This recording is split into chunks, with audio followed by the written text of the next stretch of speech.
Krishna Krishna Hare Hare Hare Ram Ram Ram Hare Hare.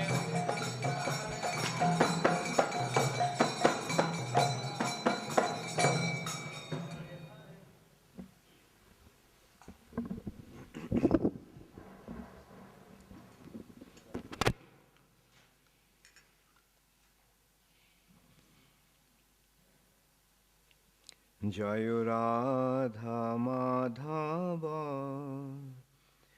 Kunja Bihari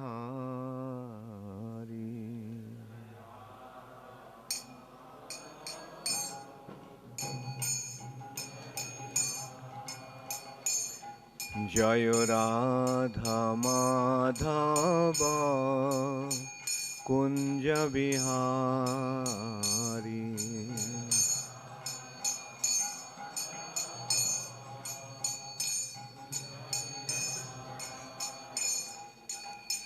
Gopijana Vallabha Girivaradhari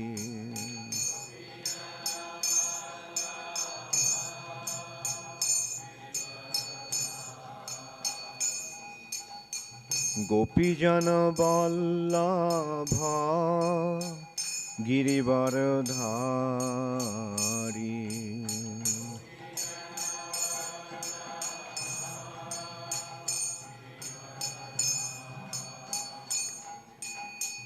Yashodanandana Brajajana Ranjana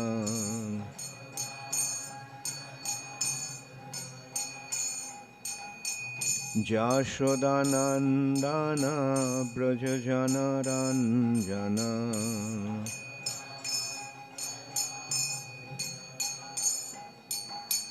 Jamunatira Bonachari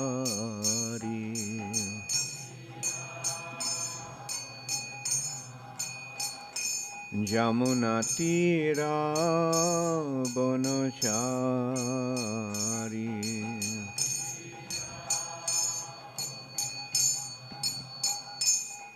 Jayo Radha Madhava Kunja Vihari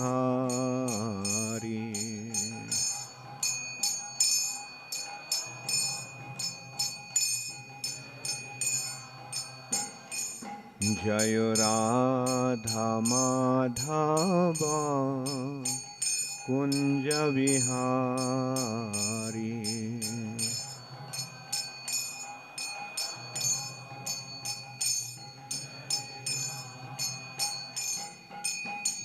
Gopijana Vallabha Girivaradhari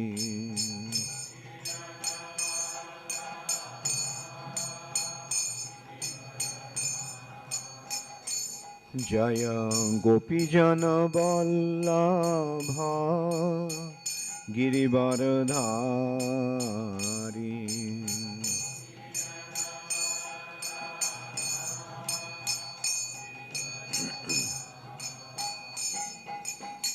Jashodanandana Brajajana Ranjana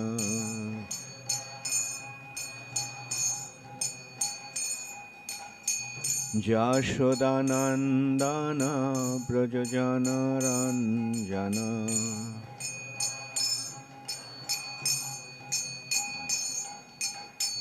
Jamunatira Bonachari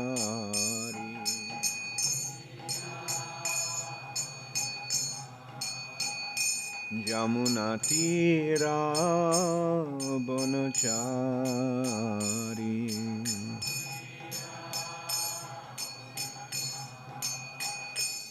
Jaya Radha Madhava Kunja Vihari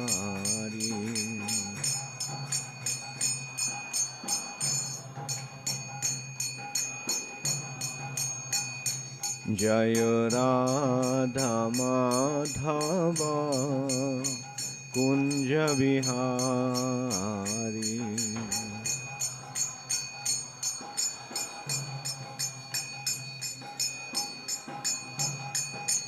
Jaya Radha Madhava Kunja Bihari.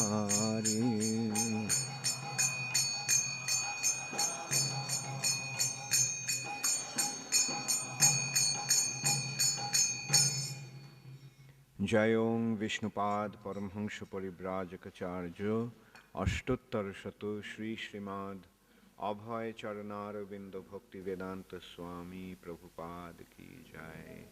ISKCON Founder Acharya His Divine Grace Srila Prabhupada Ki Jai. Jayong Vishnupad Paramhansha Paribrajakacarya Ashtuttar Shatu Shri Srimad Bhakti Siddhanta Saraswati Thakur Ki Jai. अनंत कोटि वैष्णव वृंद की नामाचार्य शिल हरिदास ठाकुर की प्रेम से कहो श्री कृष्ण चैतन्य प्रभु नित्यानंद श्री अद्वैत गदाधर शिवासादि गौर भक्त वृंद की श्री श्री राधा कृष्ण गोप गोपीनाथ श्याम कुंड राधा कुंड गिरि गोवर्धन की जय। श्री वृंदावन धाम की जय, श्री मथुरा धाम की जय, श्री जगन्नाथपुरी धाम की जय, श्री मायापुर नवद्वीप धाम की जय, गंगा माई की जय, जमुना माई की जय, भक्ति देवी की जय, तुलसी महारानी की जय, हरिनाम संकीर्तन की जय, समवेत भक्त वृंद की जय, गौर प्रेमानंदे हरि हरि बोल। All glories to the assembled devotees, all glories to the assembled devotees, all glories to the assembled devotees, all glories to Sri Guru and Sri Gaurango, all glories to Srila Prabhupada.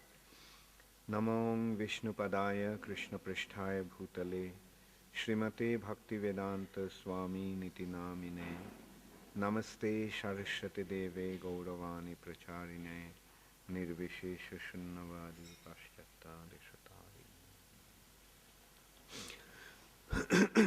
ओम नमो भगवते वासुदेवाय। ओम नमो भगवते वासुदेवाय। ओम नमो भगवते वासुदेवाय।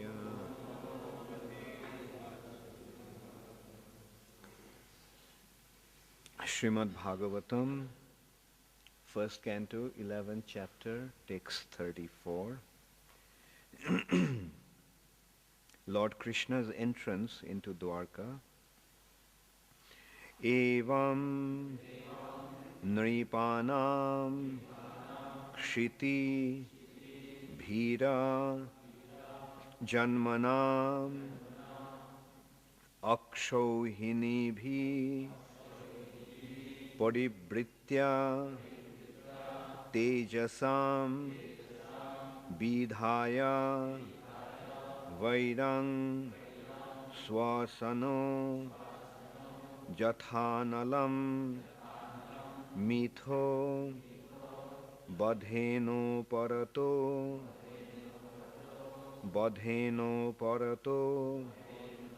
Nirayudha Evam Nripanam Kshitibhara Janmanam Akshauhini Bhi Paribritta Tejasam Vidhaya Vairang Shwasano Jathanalam Mitho badheno parato nirayudha. Nripanam, by the kings or administrators. Kshitibhara, the burden of the earth. Janmanam, born in that way. Akshauhini bhi, empowered by a military strength of horses, elephants, chariots, and infantry. Paribritta, being puffed up by such surroundings, tejasam, prowess, vidhaya, having created, vairam, hostility, shwasana, interaction of the wind and the pipe plants, jatha, as it is, analam, fire, mitha, with one another, bodhena, by killing them, uparataha, relieved, nirayudhaha, by himself, without being a party to such fighting. Translation by His Divine Grace, Srila Prabhupada. The Lord was specified after killing those kings who were burdensome to the earth. They are puffed up with their military strength, their horses, elephants, chariots, infantry, etc. He himself was not a party in that fight. He simply created hostility between the powerful administrators, and they fought among themselves. He was like the wind which causes friction between bamboos, and so sparks a fire. Please repeat after. Hini bhi paribritta tejasam vidhaya vairang shasano jathanalam mitho badhena paroto nirayudhaha. The Lord was pacified after killing those kings who were burdensome to the earth. They are puffed up with their military strength, their horses, elephants, chariots, infantry, etc. He himself was not a party in the fight. He simply created hostility between the powerful administrators, and they fought among themselves. He was like the wind which causes friction between bamboos, and so sparks a fire. So, at the beginning of Srimad Bhagavatam, we see the description how the earth planet was burdened by the tyrannical rulers who became powerful with their military strength. They were causing an incredible burden to Mother Earth. Mother Earth was tormented. So Mother Earth, then Bhudevi or Boshundhara, she has, actually Earth is a person. She is the mother, she is our mother, she is a woman. And she has many names, like Boshundhara, Dharani, Bhu, etc. Like Bashoti Dashana Shikhare, Dharani Tava Lagna. The Dharani, Earth planet, Mother Earth, was situated on the tusk of Varahadev. Dashana Shikhare. Dashana means, Dashan means tooth or tusk. The boars have a tusk. And Lord, in the form of a boar, Varahadev, rescued Mother Earth from the lower region where she fell. So there she has been described as Dharani. So this Mother Earth or Dharani or Boshundhara approached Lord Brahma along with the demigods, devas of the heavenly planet. And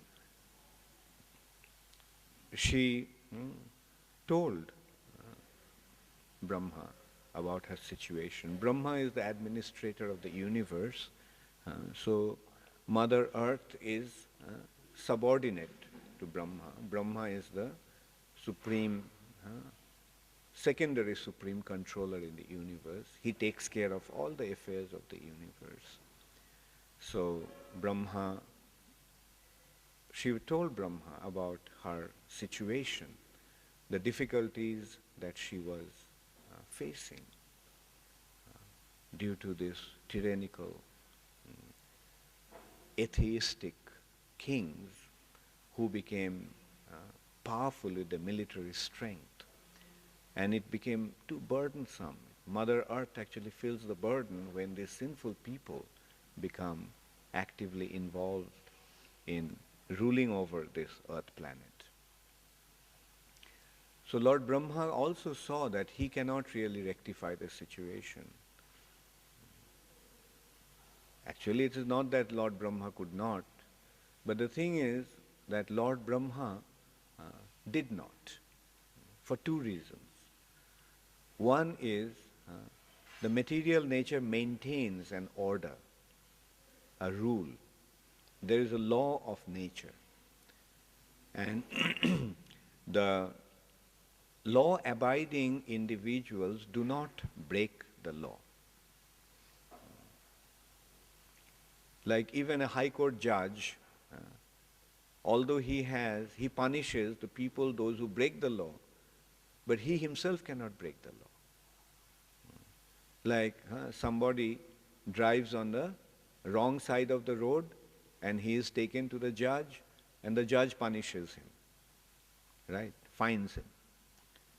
But the judge himself cannot drive on the wrong side of the road. He also abides by, although he's the judge and he's establishing the law and order, but he himself cannot break the law. So Brahma saw that these persons were actually very powerful with their karmic reactions. What is the karmic reactions?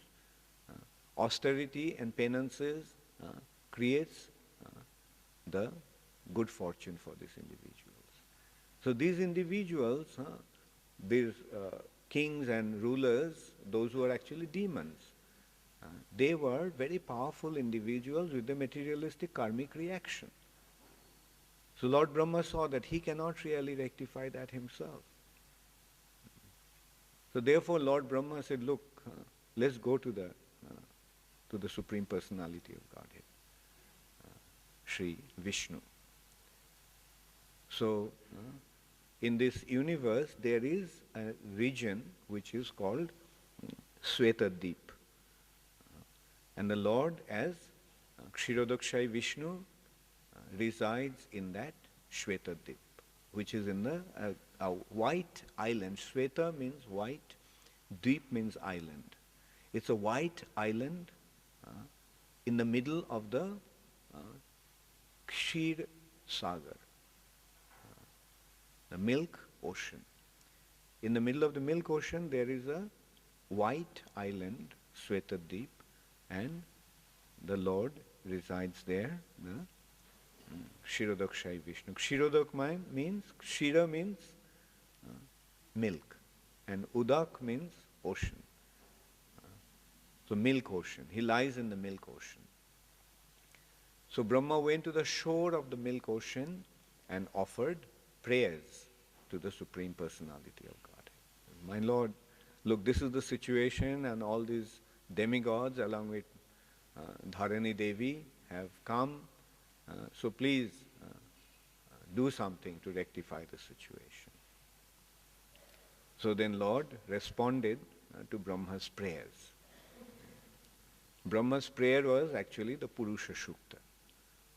Purusha Shukta actually describes that how one should submit to the Lord and depend upon the Lord's mercy, and the Lord will protect. That is the prayer. My Lord, you have given the assurance that you are going to protect us at the time of difficulty. So please give us the protection. Rectify this situation of this earth planet. Then at that time the Lord responded without appearing in front of even Brahma. He didn't come in front of Brahma. He responded by saying that don't worry, I will come. I'll come to the earth planet and tell these demigods to take birth in the Yadu family. Yadu and Vrishni family, in order to assist me in my mission to relieve the earth of her burden. What is actually the burden of the earth? The burden of the earth is sinful reactions. So the Lord comes in order to remove that sinful atmosphere. And he creates a very, very auspicious situation by establishing dharma. In Bhagavad Gita, he described that why does he come? He comes in order to re-establish dharma. Dharma sangsthapanarthaya. Sangsthapan means to establish. When there is abhuttanam adharmasya, dharmasya glani, dharmasya glani, and abhuttanam adharmasya. When the dharma is in decline, dharma disappears, dharma is destroyed, dharma is removed, and in place comes adharma. At that time I come to re-establish dharma. So he reassured Lord Brahma. Then Brahma conveyed that message to the demigods. That you take birth in Jadu and Vrishni dynasty and the Lord will come. So the demigods then took birth in Jadu family, Jadu dynasty. And then the Lord appeared as the Yadava Shrestha or Yadu Kuleshwar. He is the Lord of the Jadu dynasty, the best of the Yadavas.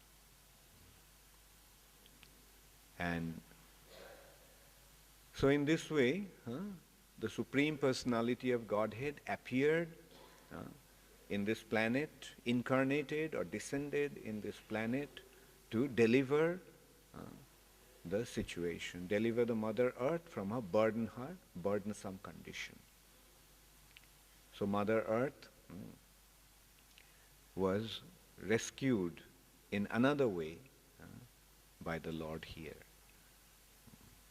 And in this verse it has been described that after rectifying the situation, Krishna became pacified. He relaxed. He had a mission, so now the mission has been accomplished, so now he is relaxed. He was pacified. Okay, I have done my duty. I have done my job. Now the earth is free from all those miscreants. Dushkritam.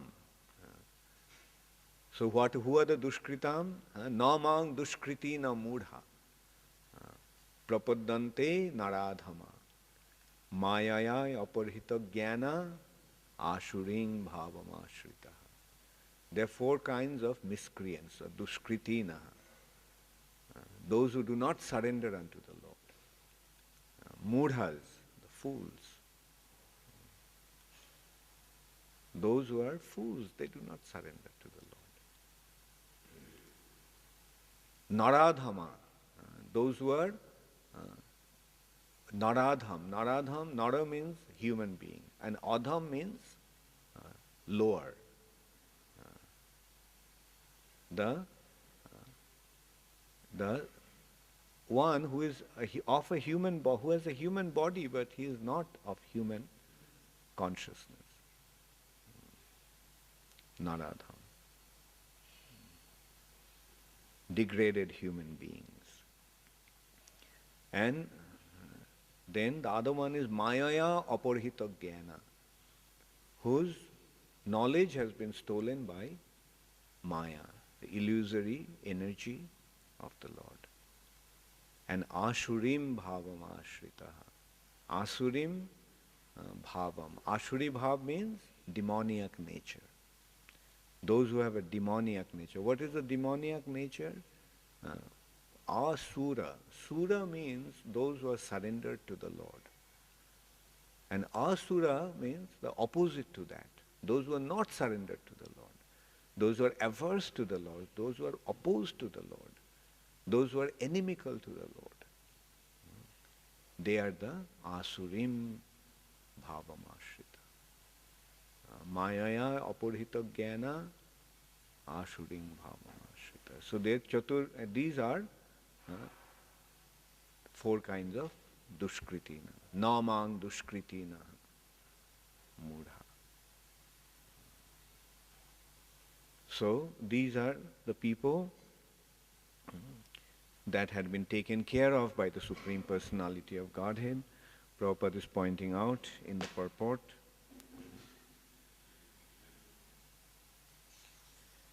that these four kinds of people, they're the lowest of human beings, because the human life is specially meant for re-establishing the lost relationship with the Lord. And they miss the opportunity by being engaged in material activities. They're robbed of their knowledge. Mayaya apurhita jnana. Because even after prolonged speculation, they cannot reach to the stage of knowing the personality of Godhead. And all of them are men of demoniac principle, and they suffer the consequences. So those who are demoniac, eventually they will suffer. They constantly suffer, actually. They may be illusion to think that they are enjoying, but they are actually suffering. Like we can see how demoniac this world has become today. This Kali Yuga is the age of adharma. Actually, compared to this age, this time, those days were much better. In other ages, there were some deviation from dharma. Some individuals deviated from dharma. But in this age, practically everyone is averse to religious principle. We are seeing that. What is the symptom of aversion to religious principles? What is the sign of adharma? Sign of adharma is meat eating, intoxication, illicit sex and gambling. These are the signs of adharma. Those days, some people only indulged in this adharmic activities. Jai Shri Shri Radha Madan Mohan ki, Jai Shri Shri Gaur Nitai ki. Those days, some individuals indulged in those activities. And then the Lord came and rectified the situation. They ruled over some time. They ruled over this planet for some time. But in this age, that has become the norm. That has become the standard. Adharma is the standard of this age. And this is going on in the name of dharma. So this is what we can see. When these activities go on in the name of dharma, that is adharma.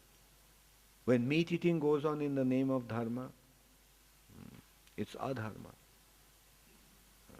When intoxication goes on in the name of dharma, it's adharma. When illicit sex goes on in the name of dharma, and when gambling goes on in the name of dharma. So that is what is happening today. The normal standard, general standard has become to break these principles of dharma. Sometimes, in the name of dharma, these activities are going on. And general standard has been established. Meat eating, intoxication, illicit sex and gambling. Nobody thinks that these are activities that should not be performed. Parikshit Maharaj was about to kill Kali when he saw that Kali was torturing the cow.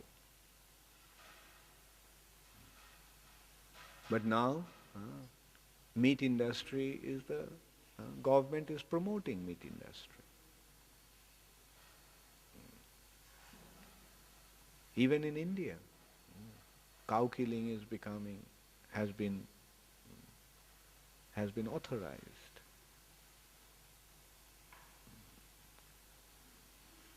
Then intoxication, although there is some taboo, there is some restrictions on some intoxications. When they realize that this intoxication is bad, then they try to stop it. when they see that heavy intoxications were is very hard intoxicants are damaging for the health, so then they stop that. But other kind of intoxication has become authorized. And we can see how it is happening gradually. Like in America, uh, uh, some time ago, even just, I don't know exactly know when it was, but alcohol was banned in America. Alcohol was banned, even in America. Alcohol was banned in even some other parts of India, some years ago, I remember. Alcohol was banned in Bombay. But now they are authorizing it. Then other kind of intoxicants were banned. But now they're allowing it. Like I remember a few years back, in Europe even, like marijuana and hashish was banned. But now they're allowing it. Opium was banned in India, but now the government authorized opium shops. With a license you can buy opium. So we are seeing that how gradually adharma is entering. And government, which is actually who are meant to establish the law and order in the society, they are promoting this. They are sanctioning this and they are promoting this. Then illicit sex used to be banned. Now illicit sex is becoming a part of life in the human society.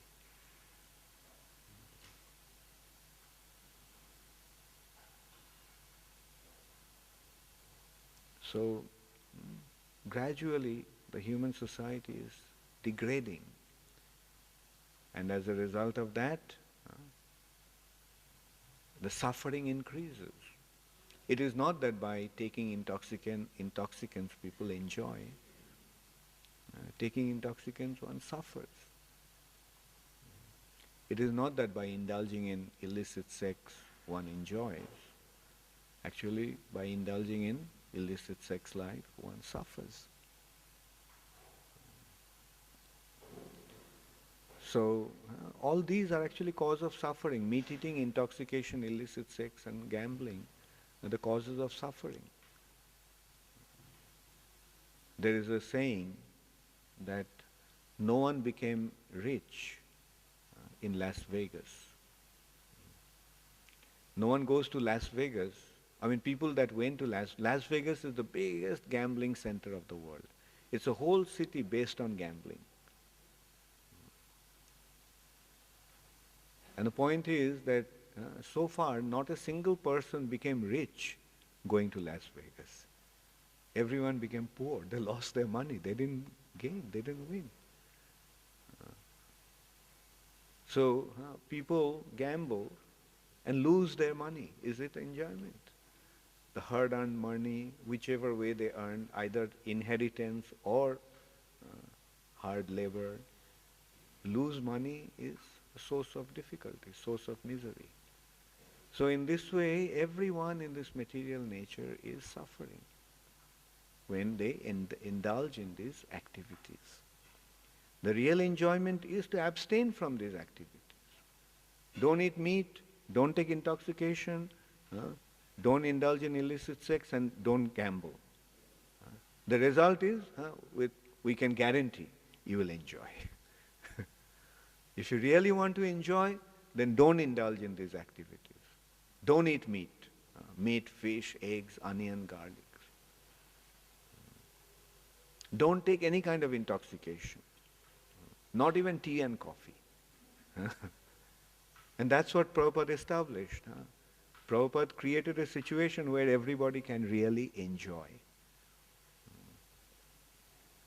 Don't indulge in illicit sex. What is the meaning of illicit sex? Any sexual activity outside of procreation. If only for the sake of procreation, only sex life. That is called dharma aviruddha kama. The purpose of sex life is to procreate. That's the only reason why one should indulge in sex life, not for anything else. We see in nature, even the animals don't indulge in sex life for any other reason but procreation. It is the nature's arrangement. Nature actually induces the male and female species to meet or to mate in order to increase the progeny. That is nature's arrangement. It is not that the relationship between a married couple is legitimate sex life. No, only when it is for, even among husband and wife, only when it is for procreation. That is legitimate sex. Otherwise, it is illegal sex, illicit sex.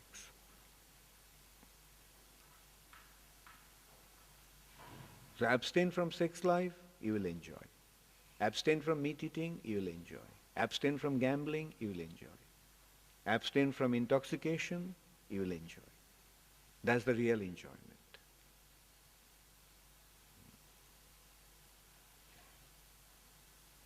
So when one becomes situated in the path of dharma, he naturally abstains from these activities. What to speak of path of dharma? In a civilized human society, one was naturally meant to observe these principles. In India, this was the understanding. Like civilized people in India didn't eat non-vegetarian food. Especially the high-class people, still today, the high-class people, civilized people in North India, they don't indulge in non-vegetarian food. But but due to the influence of Kali, it is happening. People are, in the name of, they think that it's becoming civilized by following the West. Whatever West does, whatever they do in America, we should do that. In America they eat meat, so let us also eat meat. In America, they go to McDonald's. Let's go to Now they opened McDonald's in India, so let's go to McDonald's. But I heard that McDonald's is having difficult time in some parts of India because people don't take non-vegetarian food. Therefore, McDonald's is thinking of serving dosas, idlis and dosa, because they find that idlis and dosas are more popular than hamburger. So, but in this, evil influence is being promoted in India gradually. And ISKCON is there to fight. Mahaprabhu's mission that Srila Prabhupada has established is meant to fight this evil influence of adharma and establish dharma. That's why ISKCON is promoting no meat eating, no intoxication, no illicit sex, no gambling.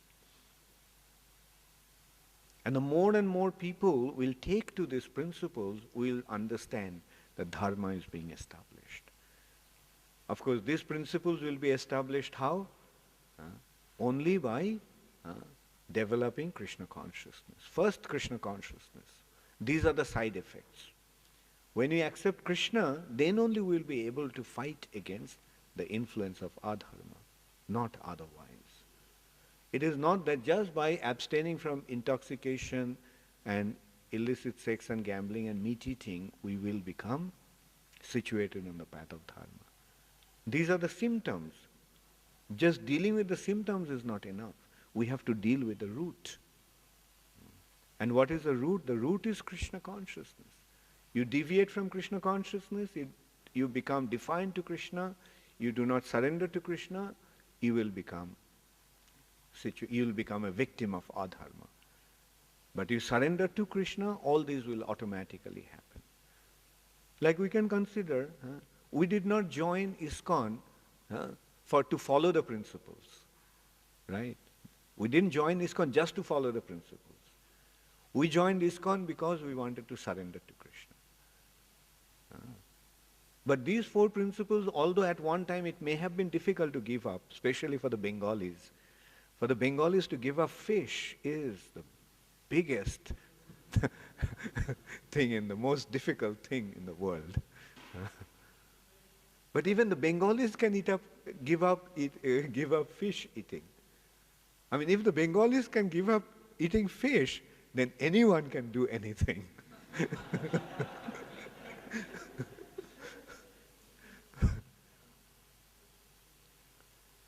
So we are saying, by taking to Krishna consciousness,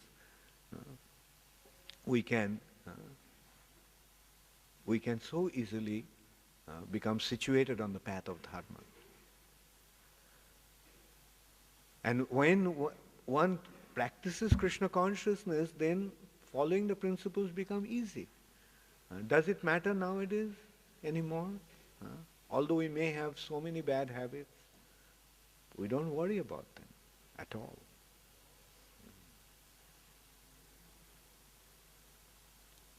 So this is how powerful Krishna consciousness is. And it is a very simple process. What is the process? The process is getting the higher taste. It's a natural way of development is to develop the higher taste. When you develop higher taste, lower taste will automatically give up. So in Krishna consciousness, you get the higher taste.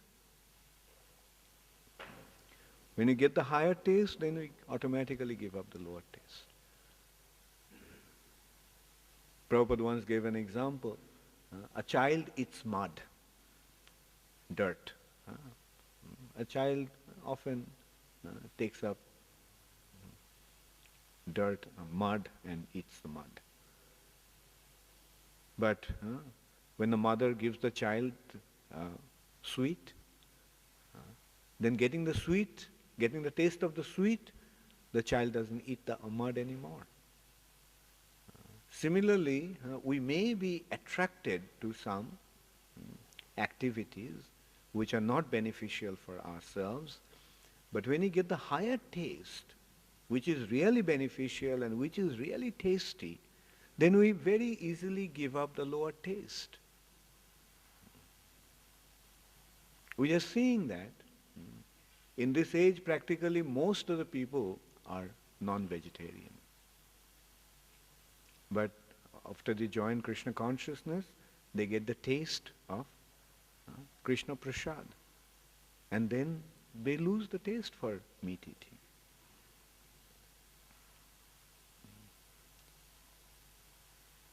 So in this way, just by getting the higher taste, one can very easily give up these sinful propensities of eating meat, taking intoxications, indulging in illicit sex, and gambling. So when one becomes a devotee of Krishna, then Krishna gives him the protection in all respects. He's saying, Paritranaya sadhunam. Who are the sadhus? Sadhus are the people, those who have taken shelter of Krishna. Mahatmanastu mang partha daiving prakritim ashritaha. Mahatma or the sadhu or sant is a person who has taken shelter of Krishna's divine energy. Daiving prakriti, divine nature. What is the divine nature? The divine nature is devotional service, surrender to Krishna. When one surrenders to Krishna, when one surrenders unto Krishna, then immediately he comes under Krishna's divine energy. And the divine energy gives all the protection.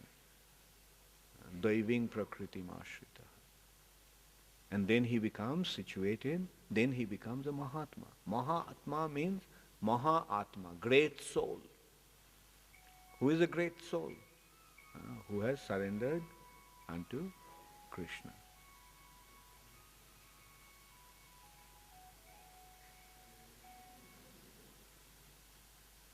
Who has taken shelter of Krishna's lotus feet. So in this way, it has been pointed out that how Krishna personally takes care of his devotees. Now the question may arise, then how Krishna, when will Krishna come? Kali Yuga, we are describing, we are seeing how Kali Yuga has become the place of adharma. Now when will Krishna come? The answer is Krishna has already come.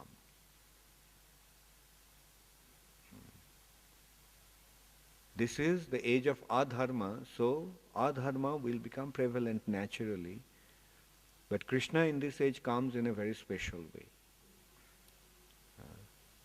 And what is that special appearance of Krishna? Krishna appears in a way that he continues to stay here. Other ages, Krishna comes, rectifies the situation and goes away.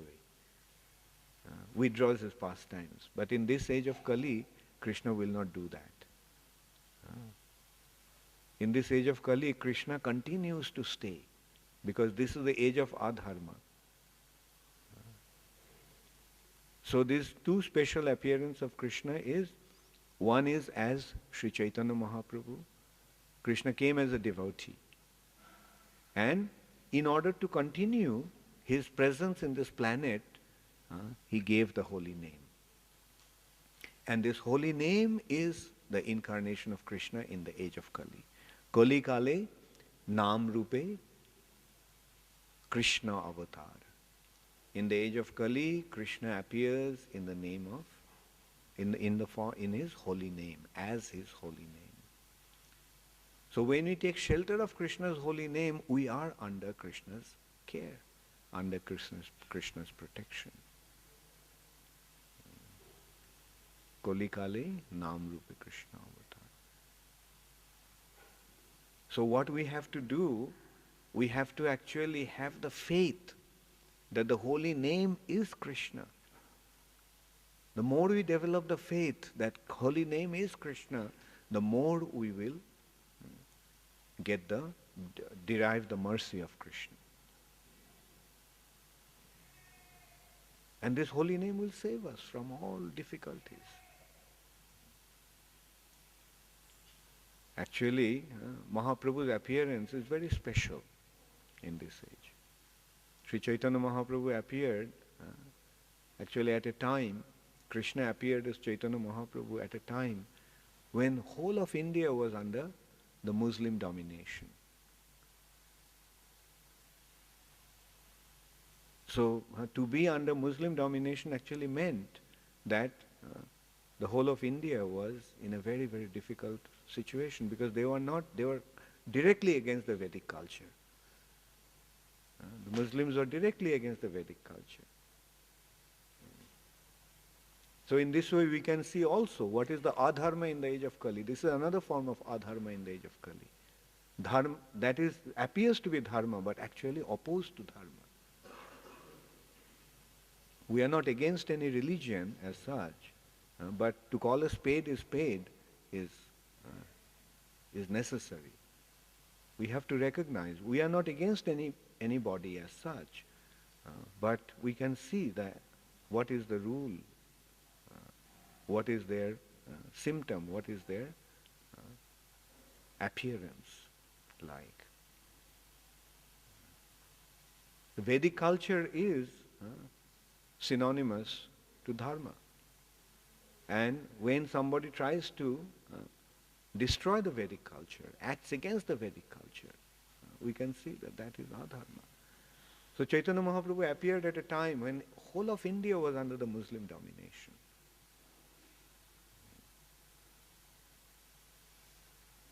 But why did Mahaprabhu appear at a time like that? Mahaprabhu appeared at a time like that to create that confidence in us that don't worry, take shelter of the holy name and everything will be all right.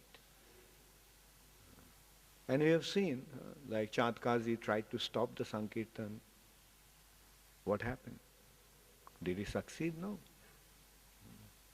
Just by taking shelter of the holy name, they were saved. Chandkazi became a devotee. So the point is that somebody may be following adharma, but when he takes to Krishna consciousness, he will become situated in the path of dharma. In ISKCON, there are so many Muslim devotees. They were born in a Muslim family, but they have accepted Krishna consciousness. And they become devotees of Krishna. In Mahaprabhu's time also, Chandkazi became a devotee. He was the magistrate of Navadvip, the most powerful person over there. But he became a devotee. Then when Mahaprabhu was traveling to from Vrindavan back, he converted these Pathan Vaishnavas in North India. They must be somewhere near UP. The Pathans are the Muslims from Afghanistan. They came across Sri Chaitanya Mahaprabhu and the whole village became devotees of Krishna. In this way, there are many Muslims who became devotees of Krishna. Actually, if we look at it, then it is a bona fide religion. They are speaking of Allah. Allah is God. They are not worshipping demon or anything. They are worshipping God. But the way it has been established, it is, especially when it acts against the Vedic culture. But in essence, it is a bona fide religion. Prabhupada pointed out that Islamism is a bona fide religion. It is also part of Krishna consciousness. Because who is Allah? Allah is God. And in our Bhagavad Gita, when it was translated in Arabic, they asked how should we translate Bhagavan Uvacha. And Prabhupada said, right, as Allah said. Yes, there is no difference. Allah is Krishna. We have an understanding that Allah is Krishna, but the problem is when they say that Allah is someone else, as Krishna is against Allah, then the trouble starts.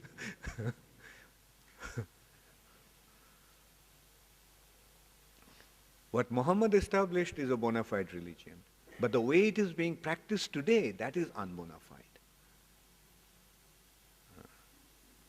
We have to understand that Muhammad had to give it in a certain way because of the time, place and circumstances and the people. Muhammad was not teaching in a civilized world. Muhammad was teaching the people in the middle of the desert. They are barbaric people. There was no food to eat. There was no water to drink. They were nomads. They were just wandering around in the desert.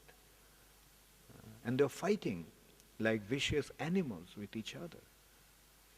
But so Muhammad came and they were also practicing all kinds of who knows what, voodoos and black magic and all kinds of stuff they were practicing. Therefore he said, stop all this nonsense and just surrender to Allah. He is the only one. Yes, he is the only one. But the problem is, he is establishing that he is the only one, and when they come to the real one and they say that that is not the bona fide one, then the trouble starts. Who is the only one? The Supreme Personality of Godhead is the only one. But they say Allah is the only one. But who is Allah? They don't have any information. And that's the problem. Who is Allah? No information. Don't think of him. That's the Quran is saying. Don't think of him. You don't think of his form, don't think of him at all.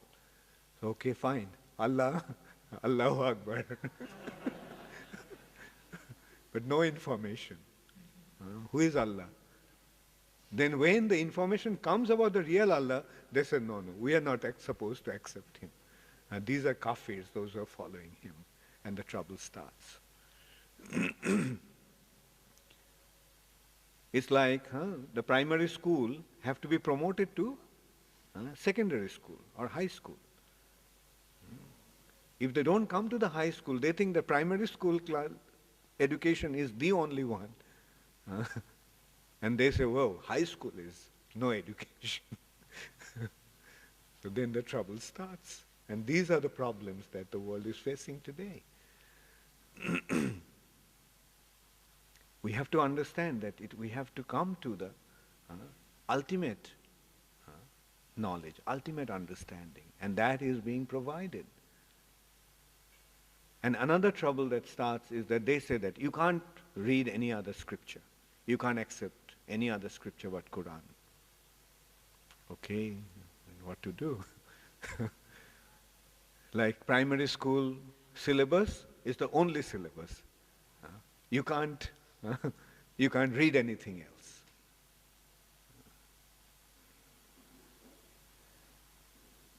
Then how will you become promoted? How will a student become promoted to high school, college, university?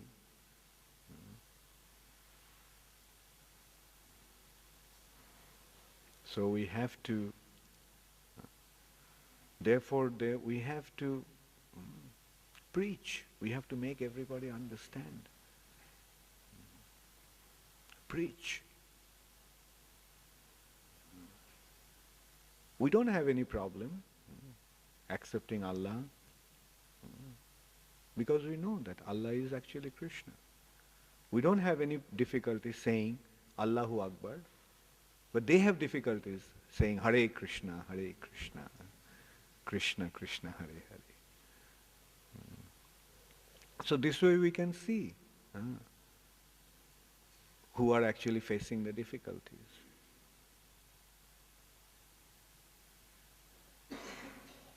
So it's a difficult task. Anyway, for the point that I was trying to make, that appearing at a time when India was completely under the Muslim domination, Chaitanya Mahaprabhu actually came at a time like that to make us understand that doesn't matter how difficult the situation is, take shelter of the holy name and you will get all the protection. Take shelter of the holy name and don't worry about anything. Krishna will protect.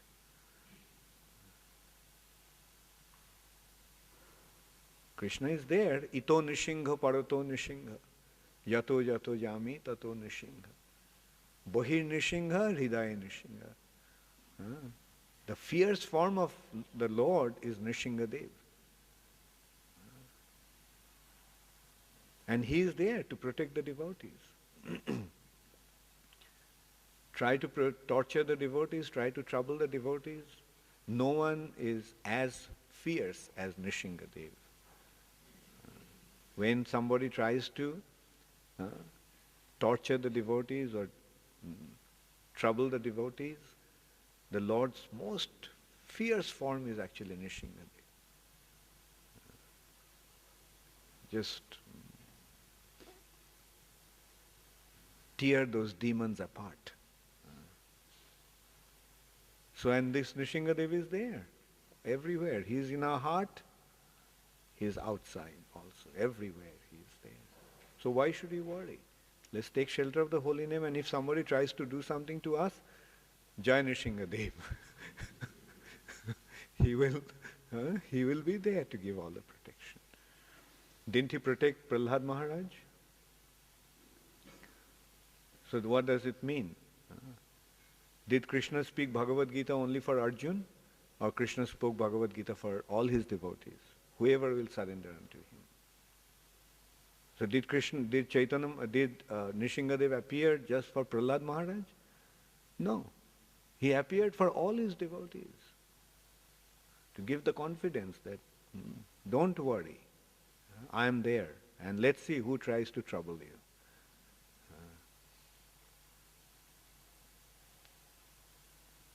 Here, Nishingadev has his Tava Kara Kamala Vare Nakham Adbhuta Shringam.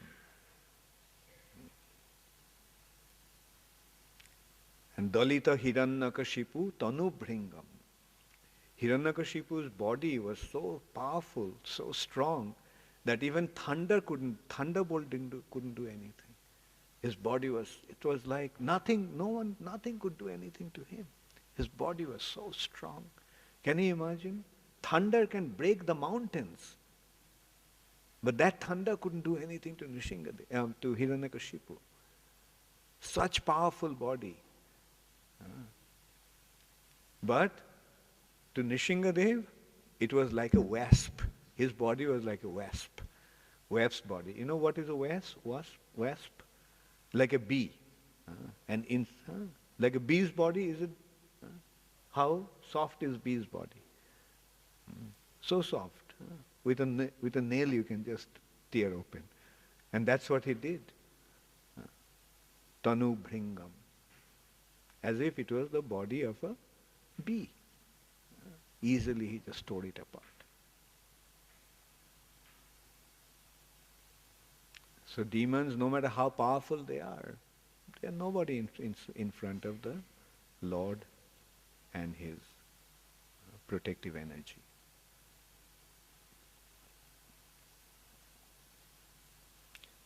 So our business is just to take shelter of the holy name, recognize that in Kali Kale Nam Rupe Krishna avatar, Krishna has appeared in the age of Kali in the form of his holy name. He is here. He is here. We can constantly take shelter of him, and he will give us all the protection. Gaur Premanande Hari Hari Bo.